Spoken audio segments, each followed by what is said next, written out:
Boa noite a todos. Sejam bem-vindos. Que a paz do Cristo esteja entre nós.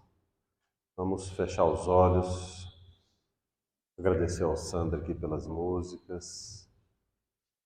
Vamos mentalizar o nosso auditório repleto de luz, de trabalhadores do Cristo, nossos parentes desencarnados que estão aqui conosco, trazendo a energia necessária para que a gente possa estar focado no momento aqui e agora, nas palavras de Emmanuel, nas palavras de Lucas, nos trazendo os ensinamentos que nós precisamos para o nosso dia a dia. Que assim seja.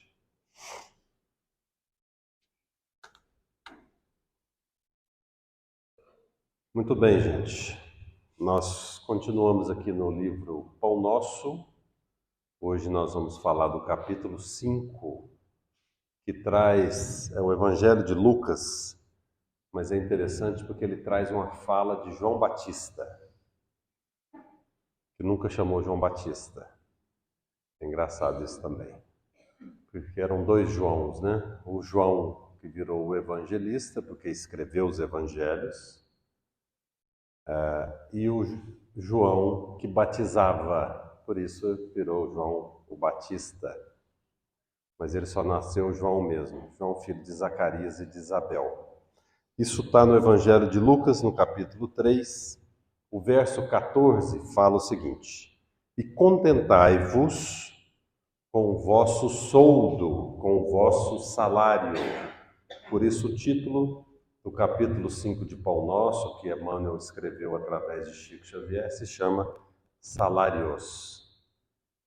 E eu acho que, obviamente, isso aqui tem a ver com todos nós, porque a gente ainda usa dinheiro para pagar as contas, né? Não tem outra forma. Então, a nossa relação com o salário vai ser discutida aqui hoje. Então, lá no Evangelho de Lucas, no capítulo 3, a gente vê aqui o seguinte: o que Lucas, que era o mais culto, né, dos apóstolos, era médico, era grego, não conheceu Jesus. Quando Lucas chega a Jerusalém, Jesus já tinha sido assassinado, mas ele colhe as informações da própria mãe do Cristo, de Maria.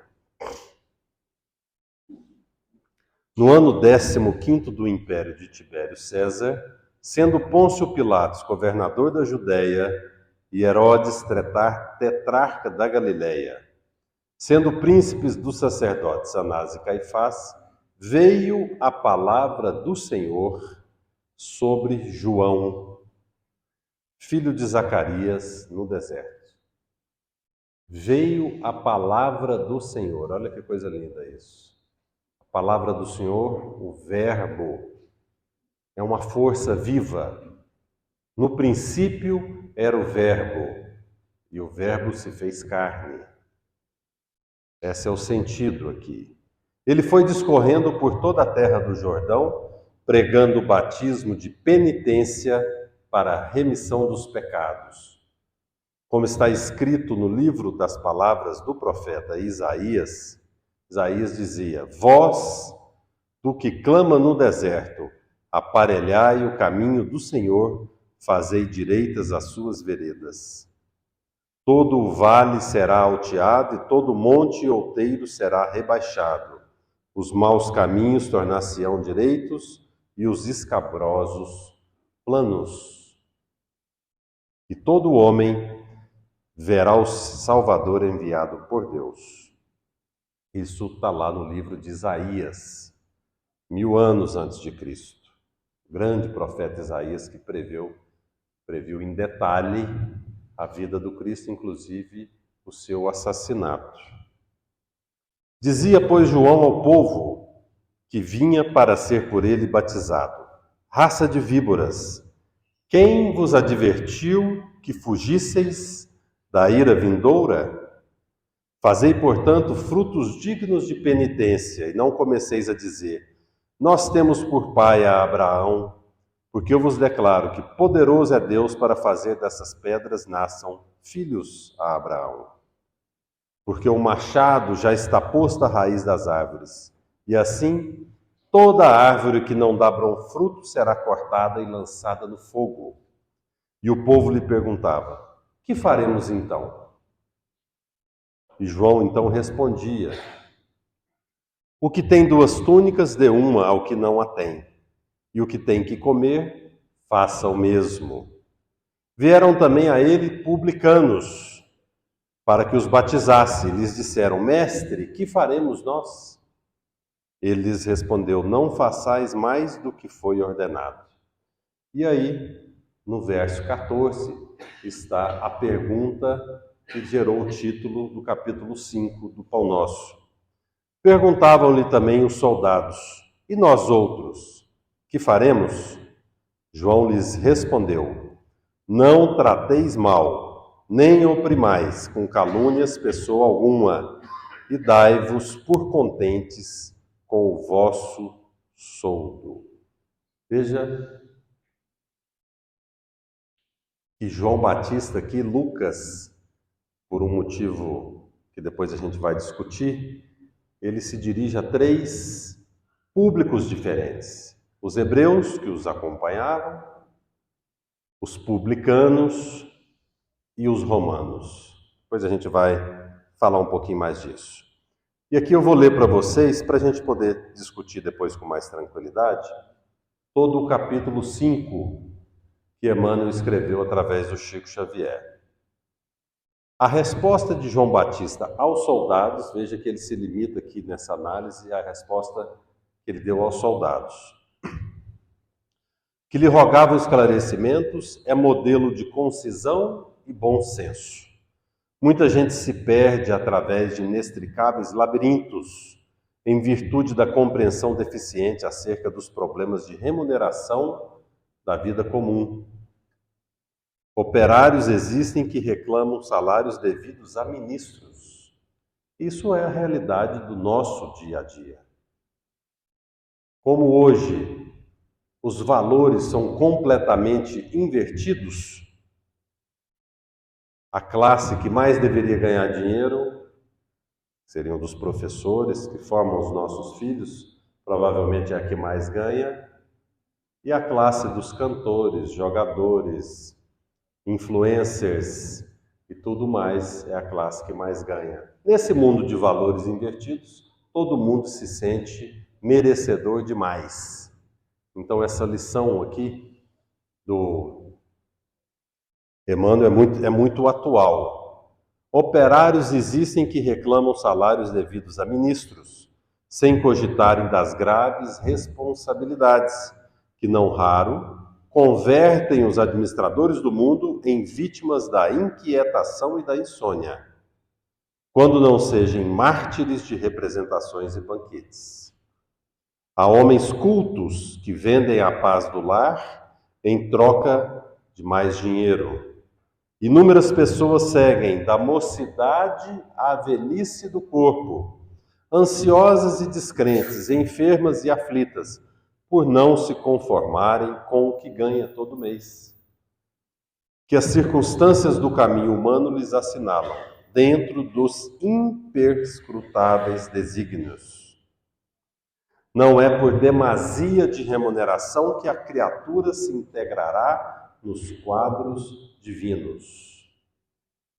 Nós acreditamos que a vida futura é a vida eterna, mas agimos como se essa vida fosse a vida mais importante. Com revolta, com raiva, com mágoa, com tristeza, quando Deus não nos manda o que a gente acha que merece, sendo que na maioria das vezes combinamos isso antes de reencarnar, para evitar cairmos nos mesmos erros que cometemos no passado, quando em algumas vidas tivemos muito, não soubemos aproveitar. Mas olha o que Emmanuel fala: se um homem permanece consciente quanto aos deveres que lhe competem, quanto mais recebe, mais intranquilo vai ficar. É o contrário do que a gente pensa. Quanto mais vem, mais responsabilidade acompanha. Desde muito esclarece a filosofia popular que para grande nau, grande navio, surgirá a grande tormenta. Quanto maior, maior o tombo, não é isso? Contentar-se cada servidor com o próprio salário é prova de elevada compreensão ante a justiça do Todo-Poderoso. O que não tem nada a ver com o fato da gente estar querendo sempre melhorar. Mas você faz por onde se vem, ótimo. Se não vem, nós estamos entendendo que a nossa parte está sendo feita. E é óbvio que ninguém vai ficar feliz com isso, mas também não precisamos desperdiçar a nossa vida, como o Emmanuel colocou aqui, como pessoas que passam da juventude à velhice numa rebeldia eterna. Antes, pois, olha que bonito isso, de analisar o pagamento da terra, habitua-te a valorizar as concessões do céu. Vamos entender um pouquinho melhor isso aqui.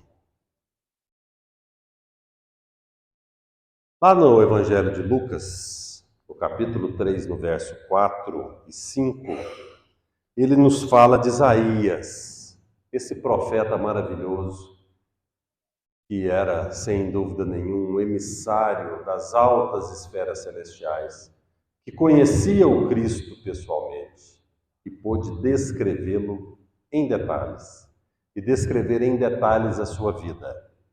Não coincidentemente, Ramatiz nos fala no livro Sublime Peregrino que mais ou menos na época de Isaías, o Cristo iniciou a sua descida para a Terra. 1000 anos antes. Porque ele não tinha mais nenhum corpo sutil. Era um espírito perfeito desde a criação da Terra, há 5 bilhões, 6 bilhões de anos. Então veja que se passaram 5 bilhões de anos, o Cristo tem que reencarnar. Então ele vai, durante 1000 anos, densificando o seu corpo espiritual, passando pelas diversas moradas da casa do Pai, desde as perfeitas, as superiores, as médias, até chegar no nosso planetinha aqui. Então, quando ele começou a descida, Isaías, um emissário divino, já sabia o que estava acontecendo e veio anunciar. Por isso que ele descreve, porque a vinda do Cristo estava prevista em detalhes. Mas o que chama a atenção aqui, o que Isaías nos fala, é isso aqui, ó. Todo vale, que está embaixo, será alteado. Todo monte será rebaixado. Os maus caminhos tornar-se-ão direitos e os escabrosos planos. Obviamente que o Cristo veio, nada disso aconteceu. Porque ele não está falando da geografia, ele está falando da nossa alma. O conhecimento que o Cristo traz, aliado ao que a doutrina espírita nos fala da reencarnação, nos mostra que em diversos momentos, nas milhares de reencarnações, como diz o Haroldo Dutra, que nós já tivemos, milhares, uma hora estamos em cima, uma hora estamos embaixo. E qual que é a importância disso? Nenhuma. Porque o importante não é onde a gente está, é o que a gente faz com isso. Isaías nos dizia aqui que o Senhor iria fazer todas essas mudanças, esse Cristo maravilhoso. Quando a gente vai lá pelo capítulo, versículo 8, fazei, portanto, frutos dignos de penitência. Aqui já é João Batista falando. João Batista é sempre retratado nos filmes como um cara com parafuso a menos, como um louco. Ele era sincericida. Ele falava a verdade de uma forma muito dura, mas nunca passou longe de ser louco. Foi, como a gente vai ver nas definições do próprio Cristo, dos nascidos da mulher, João Batista é o maior. Então foi o maior profeta que já reencarnou. E tinha uma proposta muito específica, e ele pregava o arrependimento. Então quando ele falava aqui, fazei, portanto, os frutos dignos de penitência, ele pregava uma vida simples, para que a gente acordasse para a vida espiritual.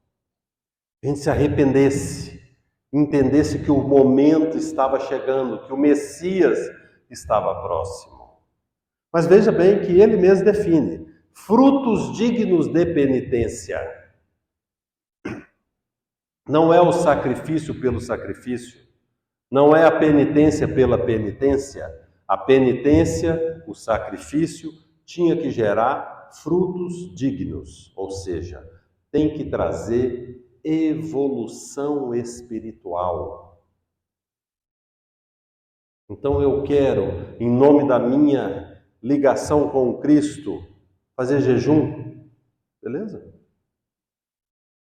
Desde que isso te faça crescer. E não você fique reclamando do jejum o tempo inteiro. Vou rezar o terço, vou fazer mais oração, vou fazer mais meditação, vou fazer caridade. Não interessa qual é o sacrifício, qual é a penitência que você vai fazer. Interessa é para quê. Isso é que interessa.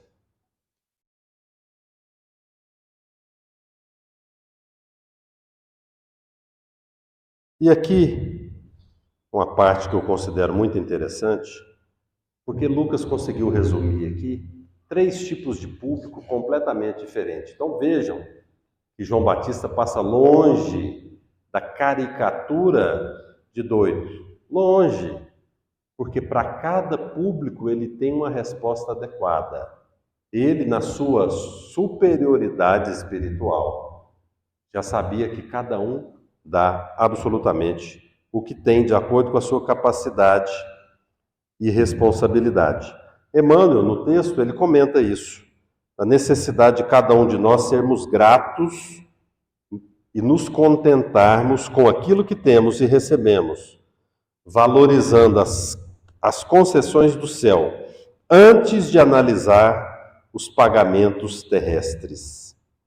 O profeta precursor, aquele que veio antes do Cristo, olha que título maravilhoso isso, gente. O último profeta. Não existiu mais outro. Porque o Cristo é a completude. O profeta só servia para anunciar que o Cristo estava vindo. O Cristo veio, não precisa mais de profeta. Então João Batista foi o último. Ele tinha para o povo. Então o povo lhe perguntava. Ele ensinava a arte da compaixão, da solidariedade.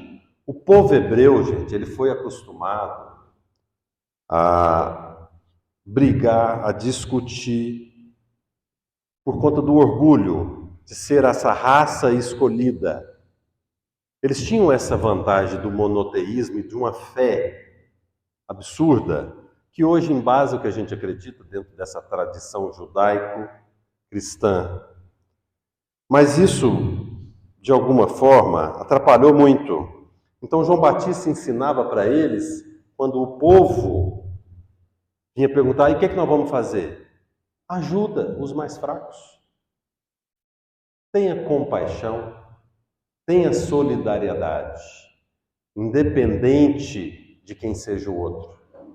Não interessa se ele é da tribo A, B, C, D, que é uma briga sem fim ali que a gente não consegue entender. Aos publicanos, ali no verso 12, a resposta dele foi muito interessante. Não façais mais do que vos foi ordenado. Ordenado por quem? Ordenado por Deus, na Torá. Pentateuco mosaico, que reúne as instruções principais para os hebreus. Vamos lembrar de Mateus. Mateus era um publicano, era um coletor de impostos, e por isso era considerado um traidor.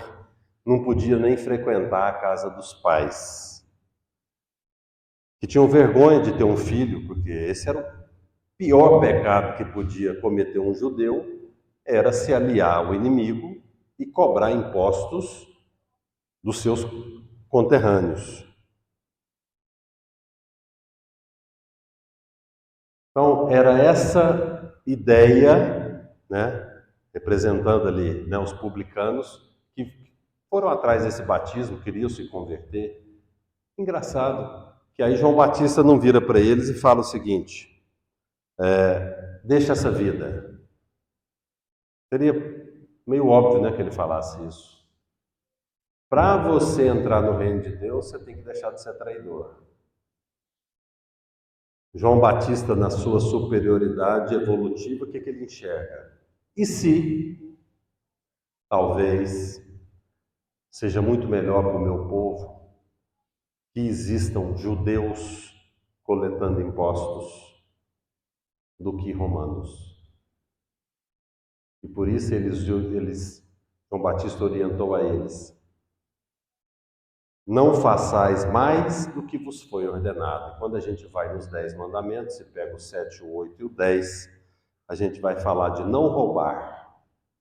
Porque na hora de coletar um imposto, ele podia roubar. Se fosse um romano, provavelmente faria isso. Não levantar falso testemunho. Porque se eu levanto falso testemunho, a pessoa pode até perder o que ela tem.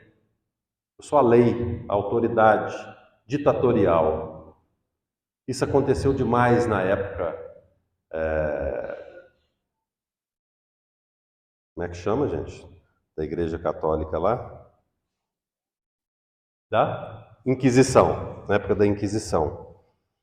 E o último capítulo, não cobiçar as coisas alheias.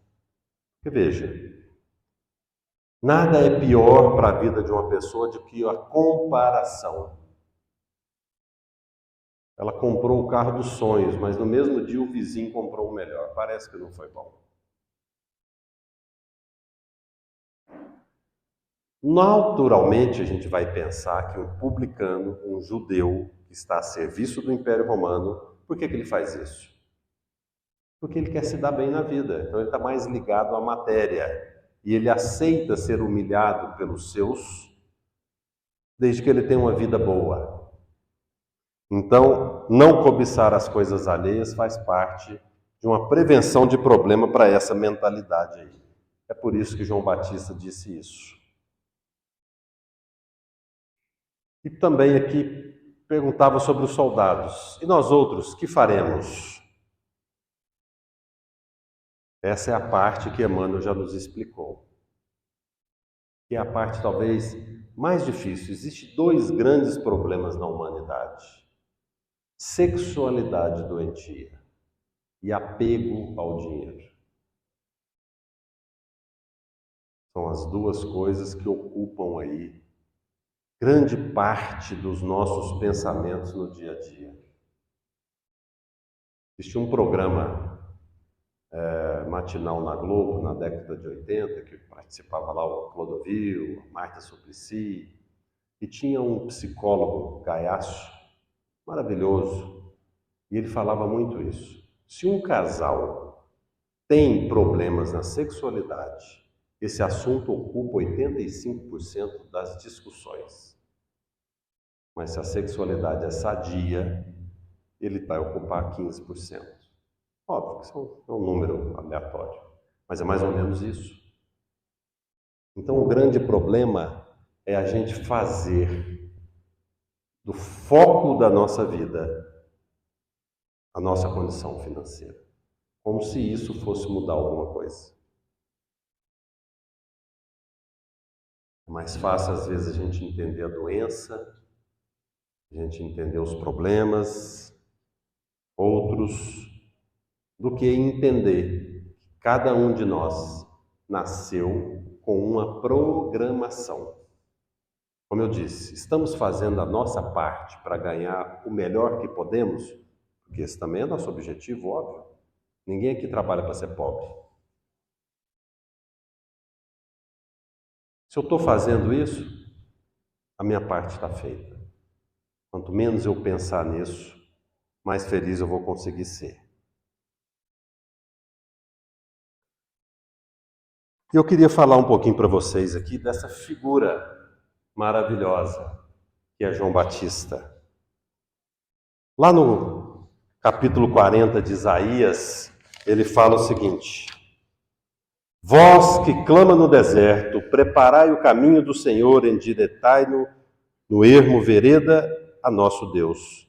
Todo vale será exaltado, todo monte, todo outeiro será abatido, e o que é torcido se endireitará, e o que é áspero se aplanará, e a glória do Senhor se manifestará. Alguém vai preparar o caminho para o Cristo. Lá em Malaquias, no capítulo 3, Eis que eu enviarei o meu mensageiro que preparará o caminho diante da minha pessoa. E então, de repente, Adonai, o Senhor, a quem buscais, o anjo da aliança, a quem vós desejais, virá para o seu templo, e ele certamente vem, anuncia Javé dos exércitos. Milhares de anos antes. Lá em Lucas descreve também essa passagem, no capítulo 1, verso 76. Eu vou contar para vocês agora a história de Zacarias e Isabel.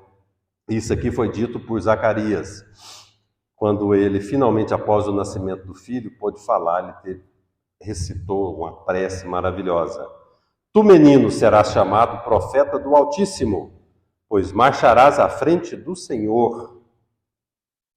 Veja que o Senhor aí, Jesus, para lhe preparar o caminho. Lá em Mateus, capítulo 11, este é aquele a respeito de quem está escrito: Eis que eu enviarei o meu mensageiro à frente da tua face, o qual preparará o teu caminho diante de ti. Esse casal aqui, que provavelmente não era tão bonito assim, mas ficaram bem na ilustração aí, são os famosos Zacarias e Isabel. Zacarias era um sacerdote e ele estava oferecendo um sacrifício ao Senhor no templo, quando o anjo Gabriel, o mesmo que apareceu lá para Maria, o anjo Gabriel apareceu para ele e falou que eles iriam ter um filho. Isabel já era avançada de idade. Então, a reação de Zacarias foi ter medo e depois incredulidade. E por conta disso, ele passou a gestação inteira mudo. Todo mundo entendia, porque Zacarias era uma pessoa, um exemplo para a comunidade, que alguma coisa muito poderosa havia acontecido. Mas o fato é que quando João nasceu, depois que Isabel, eles queriam chamar o menino de Zacarias, depois que Isabel teve essa intuição maravilhosa, falou, não, o menino precisa chamar João, e tinha sido exatamente o que o anjo Gabriel havia falado a Zacarias. Aí sim, ele voltou a falar e disse que era exatamente como Isabel estava colocando, e disse essas palavras sobre o filho. Mas a história que eu acho mais bacana é essa aqui. Maria e Isabel, primas. Isabel mais velha, Maria mais nova. Na época da gestação, separada por meses, Maria tinha 16 anos, é o que se entende hoje. Isabel já era uma senhora. Mas lá em Lucas, no capítulo 1, no verso 39, o que a gente vai ver? Naqueles dias, Maria partiu para a região montanhosa, dirigindo-se apressadamente a uma cidade da Judéia. Entrou na casa de Zacarias e cumprimentou Isabel. Quando Isabel ouviu a saudação de Maria, a criança pulou no seu ventre, o João, e Isabel ficou cheia do Espírito Santo. Com um grande grito exclamou, talvez vocês conheçam essa passagem aqui um pouquinho: Bendita és tu entre as mulheres, e bendito é o fruto do teu ventre. Olha que coisa maravilhosa, gente. A nossa Ave Maria, da onde surgiu? Isabel entrou para a história de várias maneiras. Isabel continua. Como, veja bem, era a prima adolescente que estava chegando na casa dela. Imagine a situação. Ela, mulher de um sacerdote, Zacarias, vai receber a visita da prima adolescente, que vai até ela contar que está grávida. Mas Isabel já sabia, porque ela fala: como posso merecer que a mãe do meu Senhor venha me visitar? Olha que coisa maravilhosa. Logo que a tua saudação chegou aos meus ouvidos, a criança pulou de alegria no meu ventre. Bem-aventurada aquela que acreditou, porque será cumprido o que o Senhor lhe prometeu. Forte demais, né?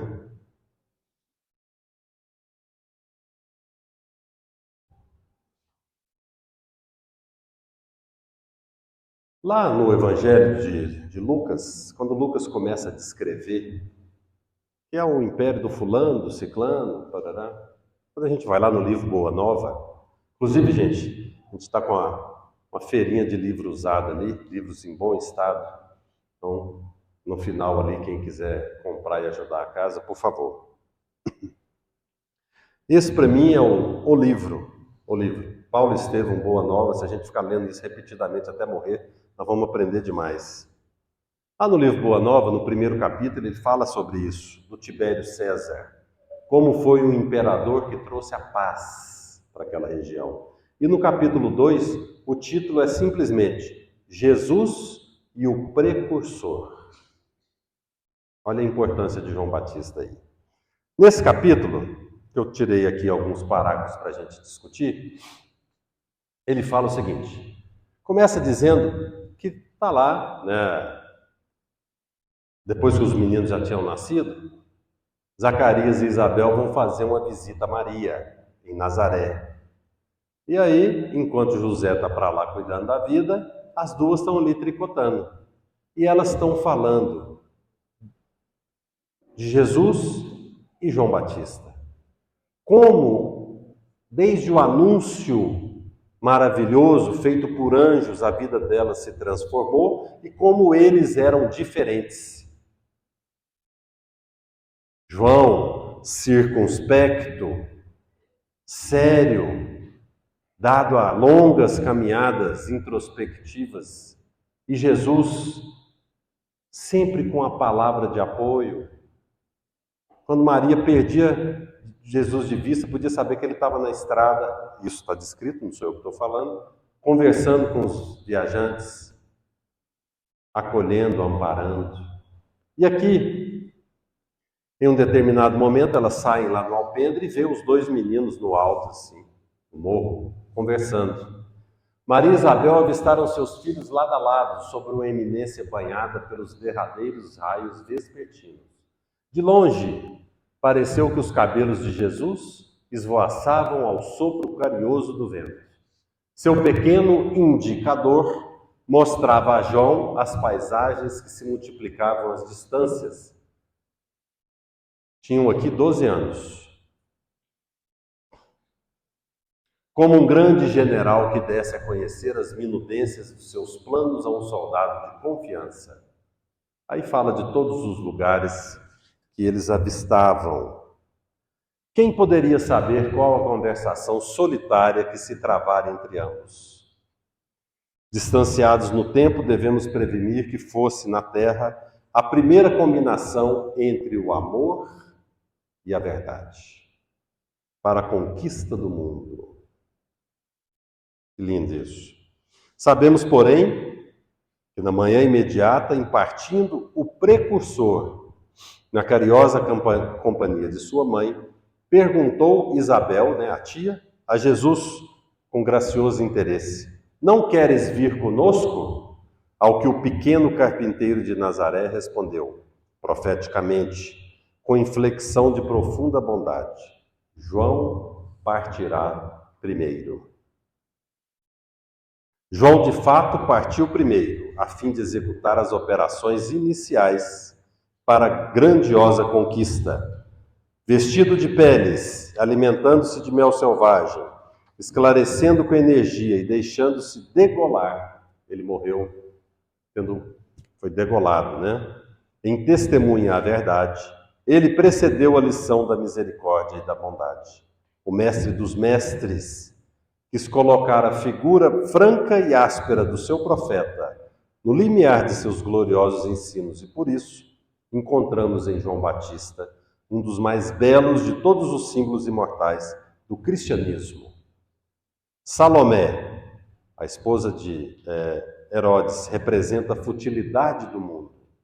Herodes e sua mulher, o convencionalismo político e o interesse particular.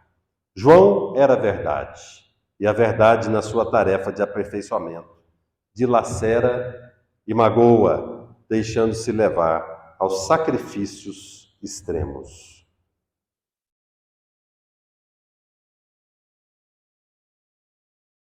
Numa passagem cristã, a gente já caminha para encerrar, Jesus pergunta sobre quem eles acham que Jesus era.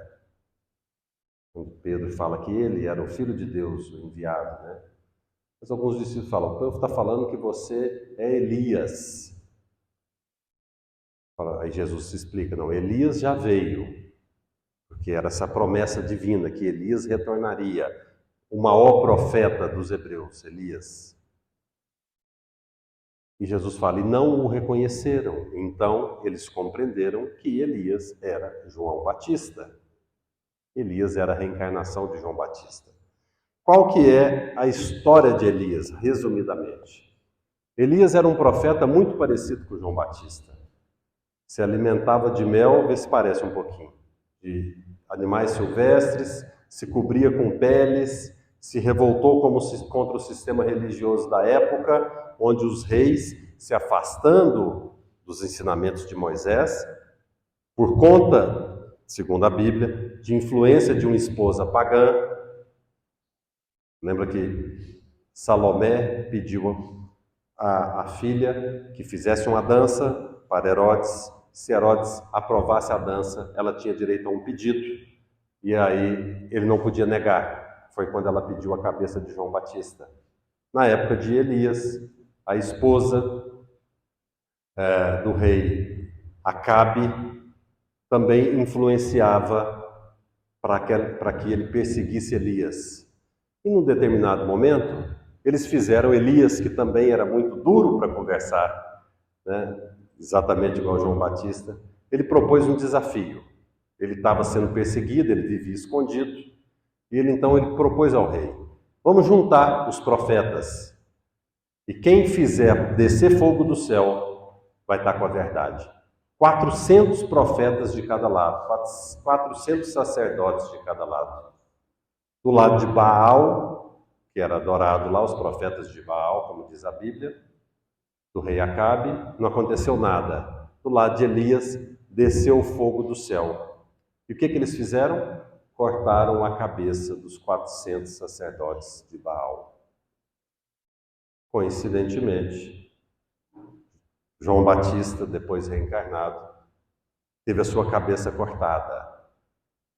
Num primeiro momento, os dois achando que estavam fazendo a verdade, que estavam defendendo Deus, enquanto Elias acabou excedendo no seu poder de profeta, enquanto João Batista aceitou isso em nome de uma verdade que ele estava pregando, que o Messias estava entre nós. E a verdade precisava ser dita. E a gente encerra aqui com o Boa Nova. João Batista foi a voz clamante do deserto. Operário da primeira hora, ele é o símbolo rude da verdade, que arranca as mais fortes raízes do mundo, para que o reino de Deus prevaleça nos corações. Exprimindo a austera disciplina que antecede a espontaneidade do amor, a luta para que se desfaçam as sombras do caminho, João é o primeiro sinal do cristão ativo, em guerra com as próprias imperfeições do seu mundo interior, a fim de estabelecer em si mesmo o santuário de sua realização com Cristo. Foi por essa razão que dele disse Jesus: dos nascidos de mulher, João Batista é o maior de todos. Honrando essa figura maravilhosa, nós vamos fazer as nossas orações, lembrando que João Batista, o que batizava, batizou Cristo às margens do Rio Jordão. E é isso, simbolicamente, que nós vamos pedir para nós no nosso tratamento. Eu vou pedir para todos fechar os olhos, respirar profundamente, relaxar o corpo, bem tranquilo, aproveita esse momento. E vamos, com a nossa intenção, desejar que o nosso espírito saia do corpo, muito protegido, e seja levado para um local na espiritualidade onde possamos ser batizados, numa reafirmação de compromisso, onde os sentimentos do homem velho são levados pela água e os sentimentos do homem novo são impregnados pelo Espírito Santo, por essa energia que desce sobre nós. Se visualize nesse momento recebendo essa energia. Permaneça ali enquanto os médiuns vão se levantar para a gente começar o passe.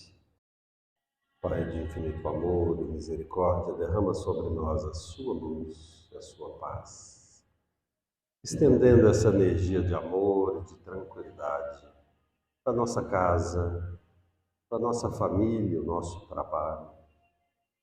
Sê conosco, Jesus, hoje e sempre, nos dando a força para seguirmos juntos nessa proposta encarnatória.